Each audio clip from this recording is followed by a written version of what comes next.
Good evening, everyone. Good evening. Yeah, I'm so excited. The music up loud. Good evening, everyone. Welcome to another. Huh? No, I was just saying good evening. Hey, welcome to another live edition of Legend from the Past and the Future. I am Armand. She is Ayana. Ayana. Ayana, how you doing tonight? I'm doing fine. How about you, Armand? Man, I can't complain at all. I cannot complain. It's just good to be here tonight. It's good to see you here tonight. Welcome to the show. Now, tonight we have a great show tonight. I'm pleased to announce that the Legends from the Past show are one of the sponsors for the golf tournament this Friday, sponsored by the Alabama A&M DC chapter. And we have them on tonight. Bringing to the show first is Mr. Tellis Carr. Tellis Carr, how you doing? With a hand claps, Armand. You can't hear it? No, we can't. Good afternoon. Good afternoon. Good afternoon. Can you hear me? Yeah, there it is. How you doing, Tellis? Well, I'm doing good, Armand. And Yana, how are you doing? All is well here. Thank you. Thank you for joining us. Thank you for having me. Miss Drakeford, welcome to the show. How are you doing tonight? Awesome. Mr. Lewis, welcome to the show tonight. How you doing? I'm doing all right. How about yourself? No complaints there. No complaints. It's good to have you guys on the show tonight. And we have a lot to talk about, especially this coming Friday. But before we begin, we're gonna actually travel the time train, and we're gonna go back into the future. Starting with Tellis Carr. Tell us where you're from. Where were you born and raised? I was originally born in Columbus, Mississippi, and lived there in Ethelsville, Alabama, for about 5 years. Kind of moved around 2 years, and then settled in Cincinnati, Ohio, prior to attending the illustrious Alabama A&M University. Is it Alabama or is it Ohio State? Well, see, Armand, now you have to get difficult on me. You see, Alabama A&M is where I went to school and it made me a better person. I started there, and we say we start here, we go anywhere, and that's what Alabama A&M did for me. I cheer for Ohio State. I cheer for Alabama, but my first love is the Alabama A&M University. Yeah, awesome. Miss Drakeford. Yes. Tell us where you were born and raised. I am a Chicago native. I moved to Alabama when I was 12. I moved to a small town called Andalusia, Alabama. In lower Alabama, LA is what we call it. And then I went up to the Hill on Alabama A&M University. So. All right. Mr. Lewis, tell everyone where you were born and raised. So I was actually born and raised in St. Louis, Missouri, and I went to high school, Normandy Senior High School, class of 03, and went to Alabama A&M University also on a scholarship, and was in the Huntsville area for a number of years before moving up to the DMV area, where I am a middle school administrator. So here I am, like Tella said, start here, go anywhere. So that here we all are tonight. Well, that's what I'm talking about. And this question is for each of you to answer. What are some of the things that you enjoyed doing while growing up?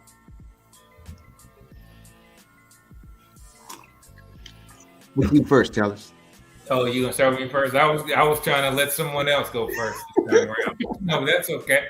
So growing up, what some things that I enjoyed doing was primarily sports. And it was in high school, 3-sport athlete, and then continued on to college where I was a 2-sport athlete. And so those were the things that I enjoyed in school and growing up. Well, you said 2-sport athlete. What were the sports? So in college, it was football and track. And then in high school, football, wrestling, and track. Awesome. Okay. Yeah. Does he seem like a football player, Yana? I can't tell from the screen, but we'll see on Friday. We'll see on Friday. Hey, just to let you know, I'm a little biased towards him. You know, he used to be my boss. I worked under him. One of the best bosses ever, I tell you. Wow. Tracy, it's your turn. So when I was younger in Chicago, I used to love jumping double dutch. And I have a friend here who jumps double dutch every Saturday or every Sunday. And I keep saying, I'm going to go with her because I want to try and jump double dutch again. Hopefully, you know, these old bones will allow me to do it. But I used to have the best time jumping double dutch. But when we moved to Alabama, it wasn't a big thing down there. But I ended up joining the band in high school and played the clarinet. And I was a flag girl in the marching band. But after those 4 years in high school, I didn't want to do the band in college. That was enough for me.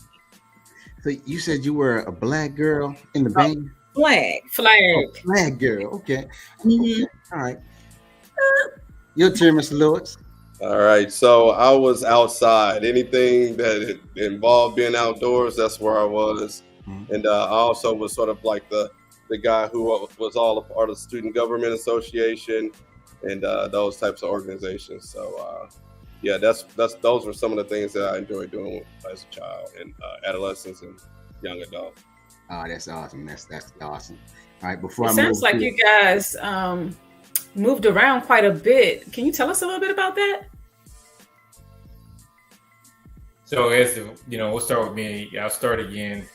So for me, it was the military that contributed or forced, whichever you want to say, contributed or forced as a result of me moving around, and that's bottom line why I moved around for the years that 24 years in the military, and I'd say at least two different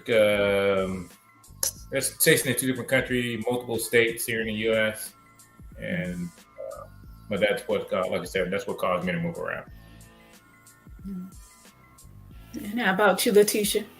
Yeah, so my dad was working for a company up in Chicago, and it was closing, and so we decided. Well, my parents decided to move back down south. My dad was from Alabama, my mom was from Mississippi, and so we ended up moving closer to my dad's hometown.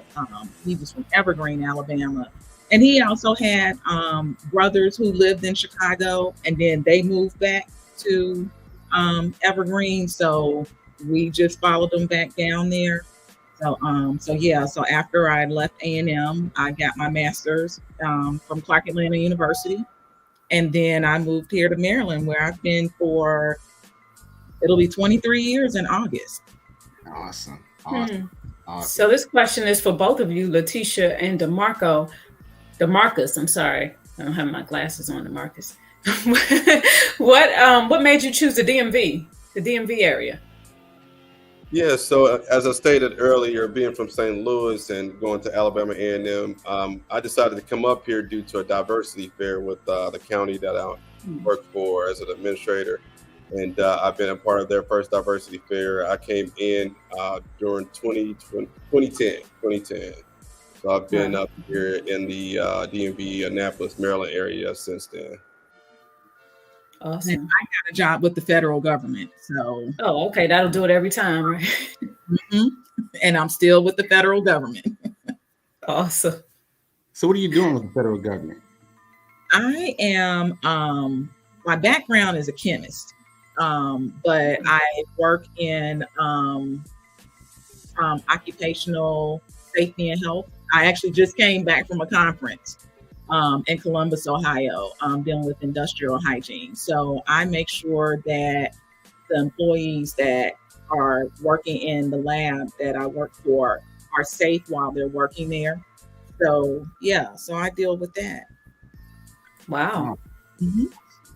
Ayana, I'm glad you mentioned her name. I was waiting for you to mention her name because I didn't want to chop it up. I'm like, what? When you mentioned the name, I said, okay, I'm good now. Letitia, right? Right. All right. Okay, Ayana. Awesome. So how did you guys meet? Was it, did you meet later after you graduated from A&M, or did you meet while on campus? Tellis and I started fall 93. We were both in the same freshman class. We had a few classes together because he was in biology, I was in chemistry. So we often had classes together. So yeah, I've known Tellis for a long time. Wow. And DeMarcus I met through the chapter. He started coming to events once he moved here, and so that's how I met DeMarcus. All right. Now we're gonna dive a little bit into your stellar military career, Taylor. What was it that caused you to want to join the military?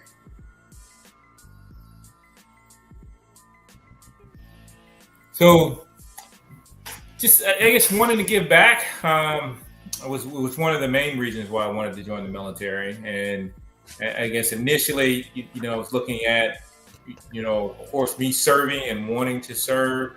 Then also it's like, okay, looking at anything out of life is what also can I get out of this, as well. And of course, it would be a benefit for me and my family, and being a good provider for me as well as my family. So those were some of the things that that I looked at and why I decided to join the military. Awesome. Now, DeMarcus, what was your major while in college? I'm gonna get back to you on that also. Taylor, what was your major in college?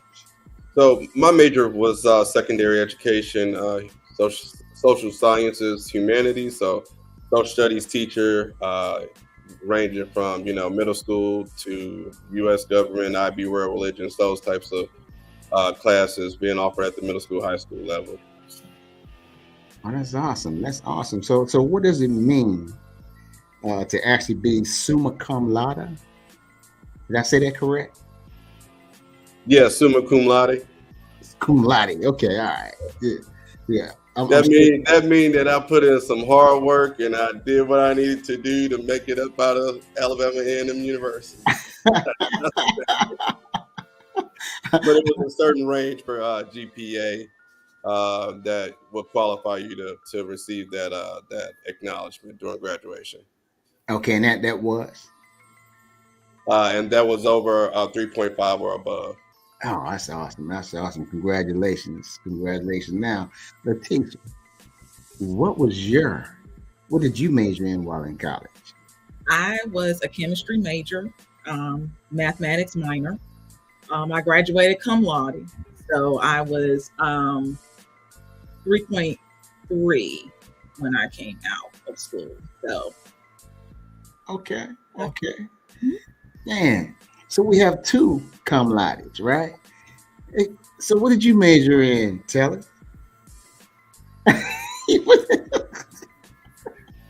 So like Leticia mentioned that we were at the same major. We were in science, so we were science majors. So of course we had some classes together, long study nights, and et cetera. Because some of those science classes were quite challenging. So we would bond together, study together. Say misery loves company. So we would of course study together so that we could get through college. And I didn't graduate summa, but I did graduate cum laude, and so that was above a 3.0.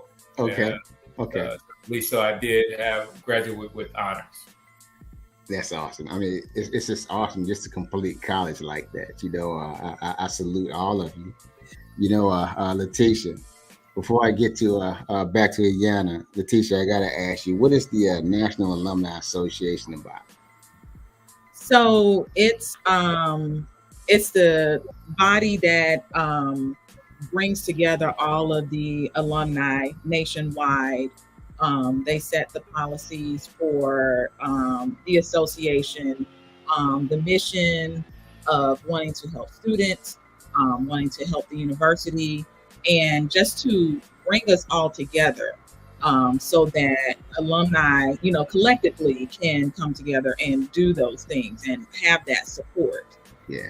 And then we have the different chapters within the Alumni Association. So wherever you live, you can join up with the chapter and have that connection where you are. That is what I did when I moved here. Not right after I moved here, because I moved to the area in 2001. But about 2009 is when I joined up with the chapter.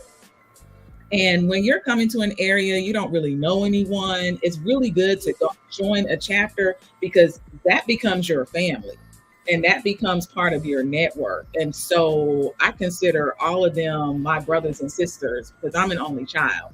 So going to A&M, I gained a whole lot of brothers and sisters. And then coming here to the Washington, D.C. metro area and joining up with the chapter, I have more brothers and sisters. So we all look out for each other.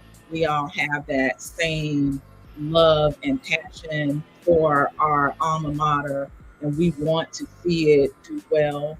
We want to see the students from this area do well. So, and we support those initiatives and missions and goals of the National Alumni Association by doing the work on the local level. Yeah, that's a good segue into what this is all about. And I do have to agree with Avia. This probably is the most intelligent panel that we've had. Kudos. Back to you, Yada. Thank you. So tell us a little bit about your time at A&M. So like, what was the best thing about going to that school? Oh man, where do I start? So I guess it's initially like Letitia mentioned the family, and then having a family on school with the teachers, with the professors, and is one of the the first things, and one of the, like I said, another thing that I fell in love with, because the teachers and the professors, not knowing anything different and not being able to compare it to another university, and it's hard for me to say and hear what people say, but I can tell you that I know that my professors really wanted to see me succeed. They really wanted to see me do well in class, and knowing that, as I said, was one of my first loves and one of the things that I loved about being on campus. Of course, then with the social life, fraternities, sororities, and then so that was another aspect of college that I enjoyed while I was attending school. But like I said, it was and then of course homecoming, and then now as we continue to go back to homecoming, homecoming is like, for us, it's a holiday. And mom will tell you, and everybody on this panel, it's like, miss homecoming? No, we're not missing homecoming. So it's like going back and experiencing that and being again with the people that that you went to school with and you haven't seen them in a while, and it like I said, you don't miss homecoming. That's a holiday. That's a national holiday. DeMarcus, what about you? What was your favorite part of attending A&M? So favorite part, we get this question all the time, and it is truly, for me, really hard to pinpoint. But again, being from St. Louis, going down to Huntsville, Alabama, Normal, Alabama, where the campus is located, just seeing Black excellence. So I was trying to join everything. I was in SGA, University Choir, all pre-Alumni Association, which really kind of helped shape my my service here at the local level with the DC chapter. So I was just trying to get involved in everything and meet so many sisters and brothers, which Letitia mentioned earlier. So so many different moments I can't really pinpoint, but just the sense of community and Black excellence. Awesome. Now, Letitia, I have a different question for you. You majored in chemistry, correct? I did. And were you a minority in those courses in that line of study? Like, were there more men? Was it equal?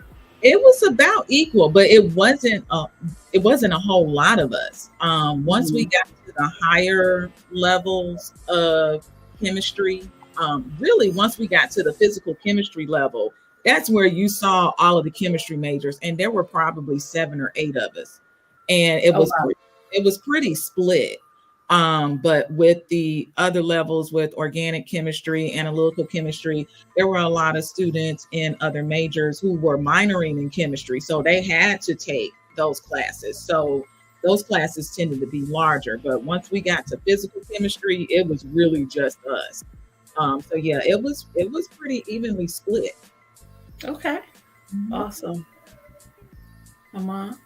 With all the activities that took place on campus, how were you able to maintain your GPA? How were you able to do that? I mean, we all knew what we came there for. Yeah. That was the main thing, was to get your lesson, as my father used to say. And I knew I could not come home to Andalusia, Alabama with anything less than a B average, because Willie Draper was not having that. Bill, you know why you're at A&M. Don't do that. So yeah, I think all of us, we knew why we were there, and we balanced it. We had our good times and everything, but we got our work in too. So, like Letitia said, it comes down to balance, and I would tell you, my sophomore year was the year where I really enjoyed myself, and I had to have a come to Jesus moment where, like, okay, hey, you enjoyed yourself too much, because that's I still graduated with honors, but that sophomore year almost hurt me, where I had to bounce back and be like, hey, what are you doing?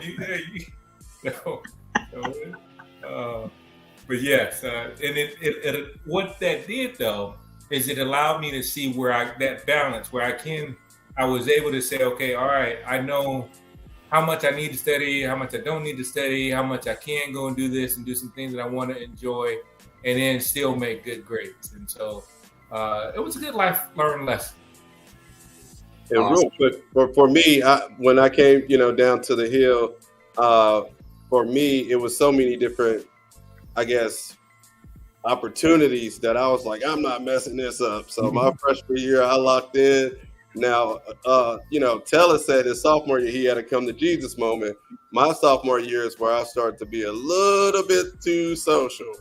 And so, again, talk about that balance piece. I was able to kind of make it happen and move forward from there. But I wasn't going back to St. Louis without that degree. That's awesome. Now, what about sororities and fraternities? Did any of you participate in that? I pledged Delta my junior year. That's where I had a lot of my fun. Your junior year? Junior year. So, just being a Delta, how tough was it to get through that? I don't want you to tell me all that you went through, because I know that's some swirl stuff, but how tough was it? I mean, it was pretty difficult, because the things that we had to go through, what we went through while online, and then I had such a demanding major. I had like physics and organic chemistry, and I'm having to maintain my grades in those classes and keep my head above water while still being online. So that was probably one of the toughest parts of my journey at A&M, was trying to balance all of that. But you had those people around you. Your circle is important. Yeah, they keep you going. They're like, girl, sis, where have you been? Come to Jesus, right? Right. Did your sorors give you a nickname?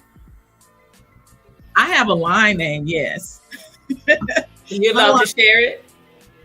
Oh, my line name is Tweety Bird. Tweety Bird. Mm-hmm. Well, because back then I was really, really skinny, and I had a big old head.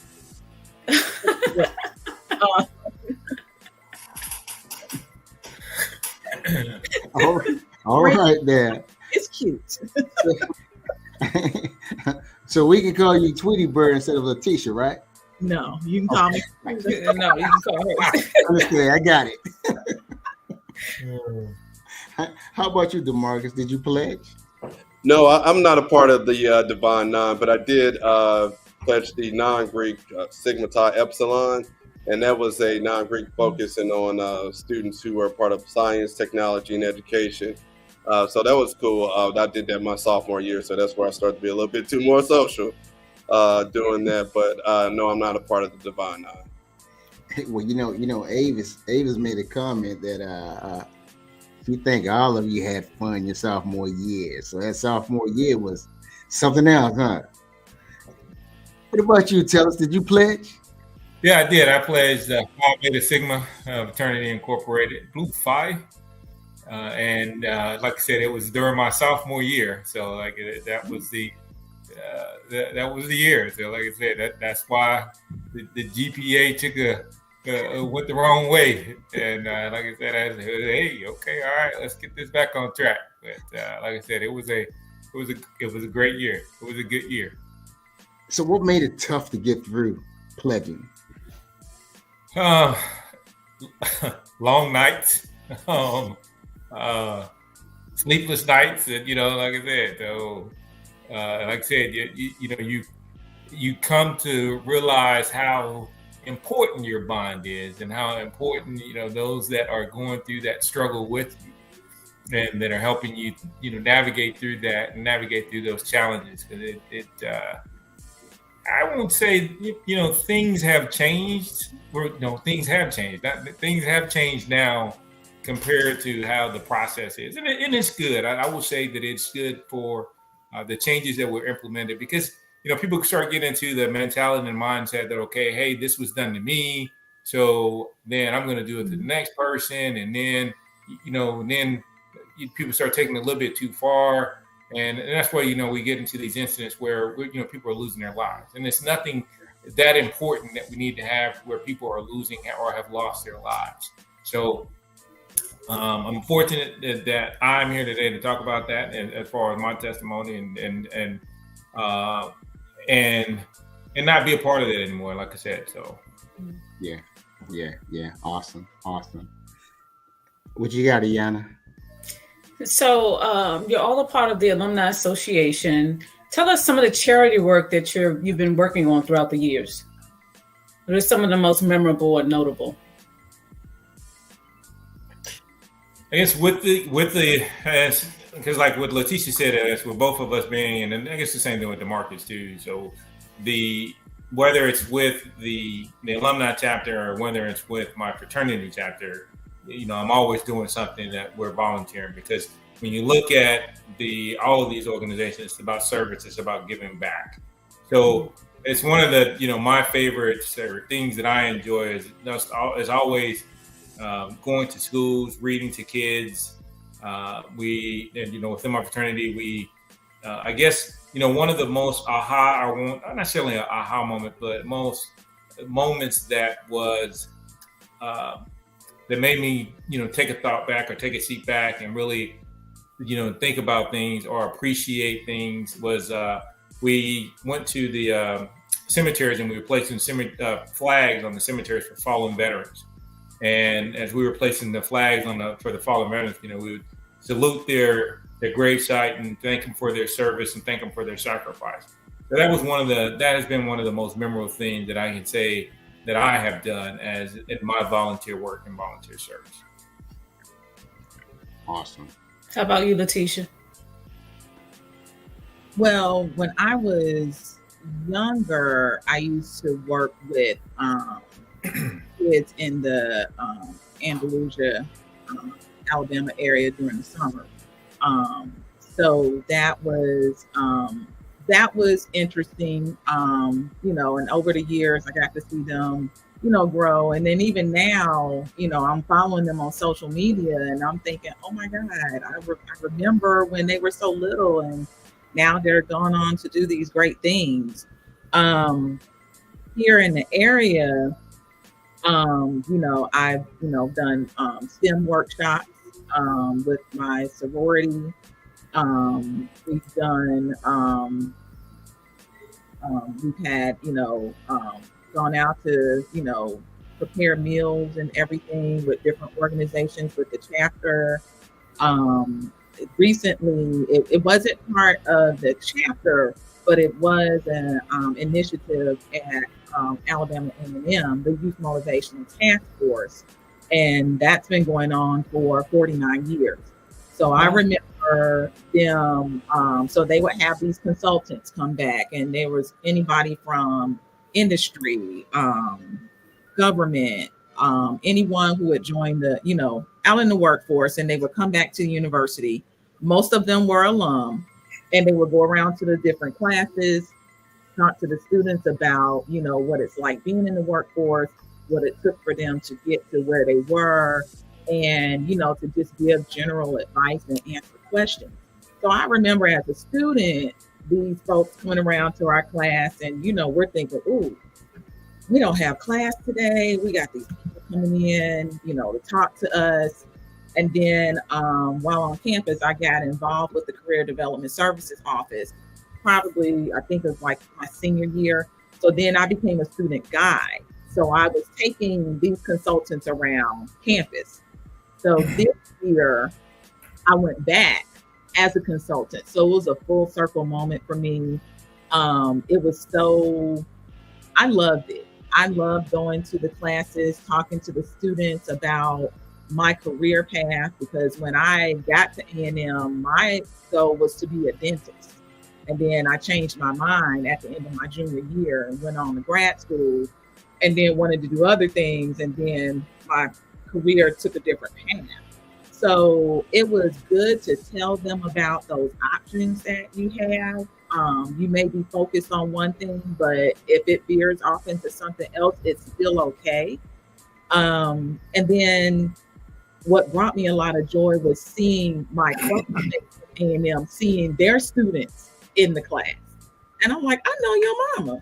We were in school together.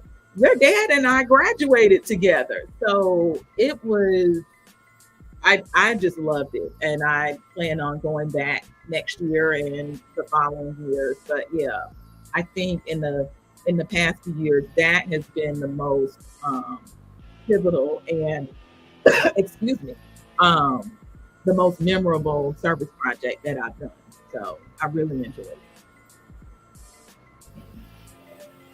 And I'll just echo what Letitia mentioned. The organization, our Alumni Chapter, we do a lot of camp food drives in the Christmas holiday season.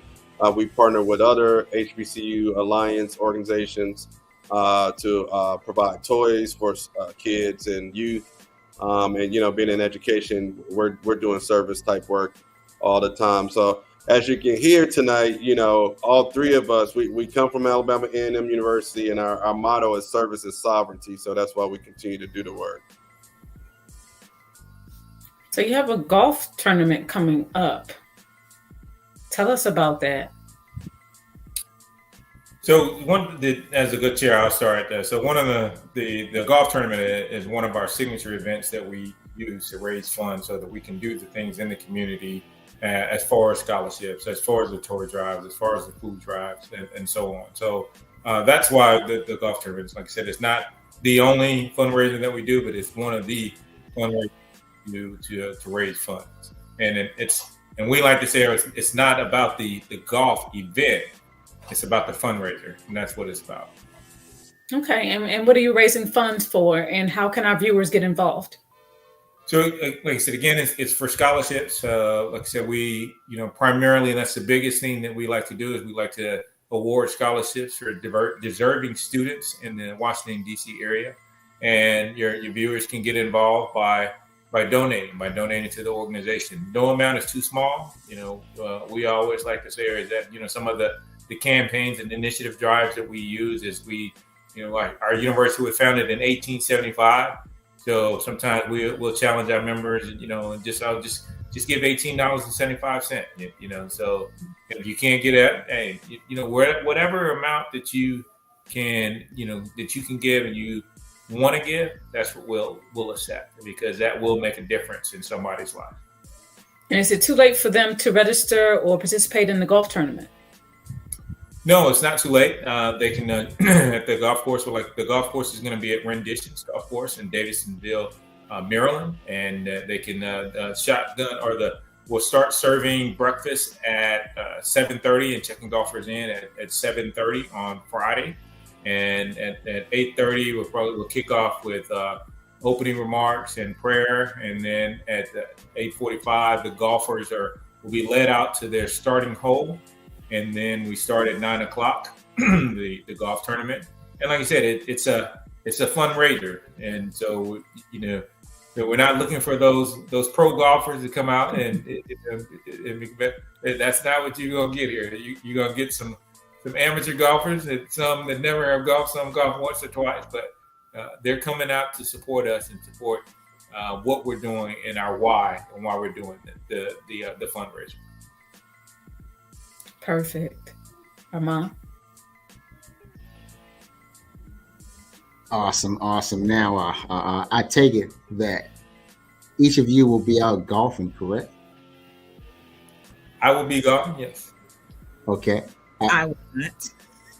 I'll be out there. Okay.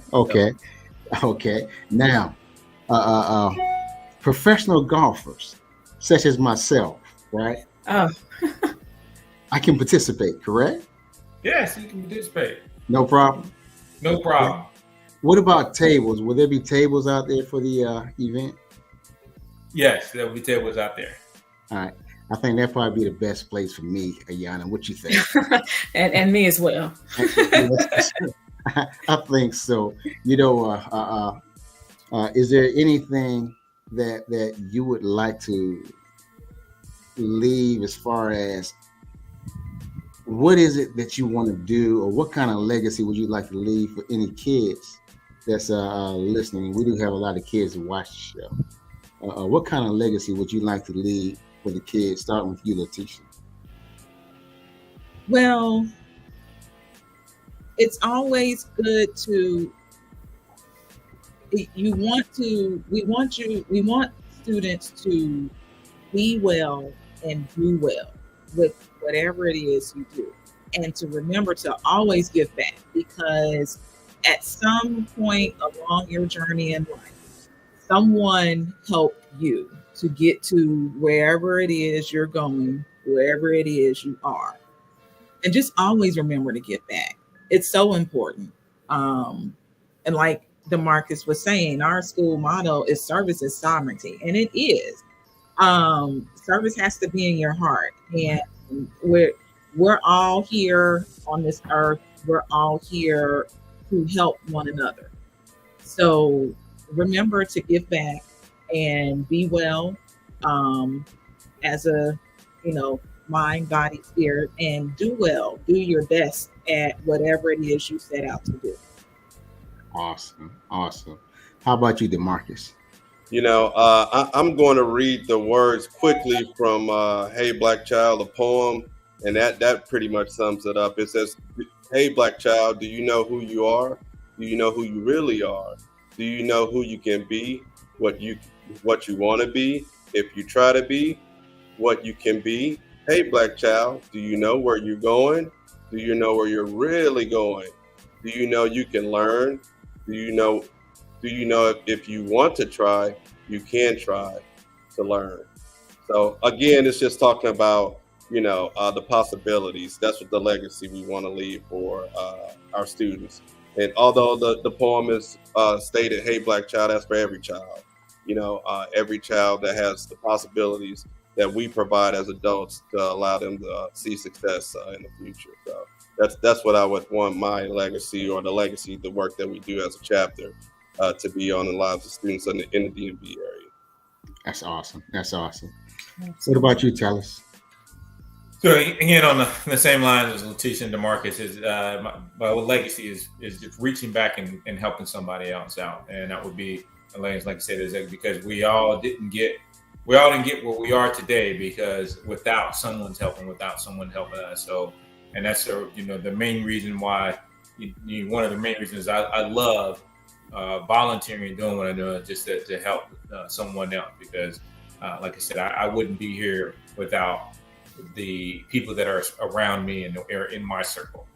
And that's awesome. I really appreciate that. Avis had mentioned something about contact info, websites, and vendors for the fundraiser. Can you help out with that? Yes, we can, and so I can, as far as I can, however you want me to do that, I can email that over to you, text it over to you, so that you can get that out to your followers.